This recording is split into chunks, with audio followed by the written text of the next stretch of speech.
As we're gearing up for the Olympics, this is an interesting sports story. Across the country, there's an ongoing debate over how transgender athletes should participate in sports that are separate by gender. A track coach in Lake Oswego says he wants transgender athletes to compete in a separate division. But he says once he brought his concerns to the school district, they fired him. Now he's suing the school district.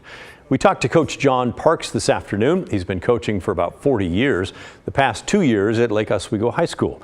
In May, he says he sent a letter to the Oregon School Activities Association, also known as the OSAA, after seeing a transgender athlete from another school win several girls' track events.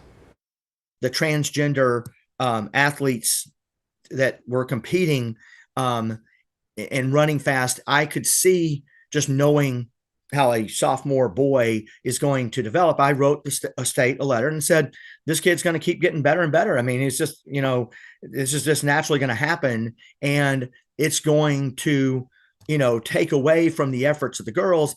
And this kid doesn't deserve the scorn he may face, or that they may face.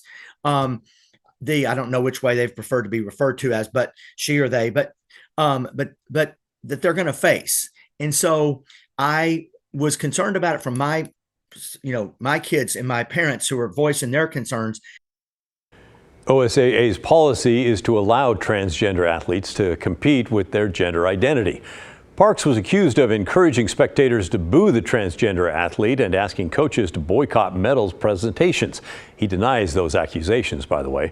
But the Lake Oswego School District told him that the evidence showed that he had engaged in discrimination and harassment and that his contract would not be renewed. The district did not comment on the lawsuit and told us back in June that his contract expired. Parks' attorney says this is a First Amendment violation. Public employees, and certainly school teachers, public school teachers get caught up in this a lot, like Coach Parks has been caught up in it. They do not forfeit their First Amendment free speech rights just because they're public employees.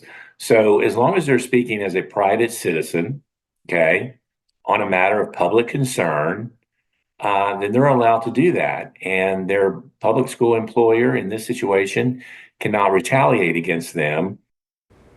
The Human Rights Campaign calls the battle over trans girls in sports an attack on transgender rights. They say, well, it may be true that a particular transgender youth has physical abilities that help them in the sport of their choice. Natural variations in physical characteristics are part of sports. Like all other youth, trans youth are short and tall, strong and not, fast and slow.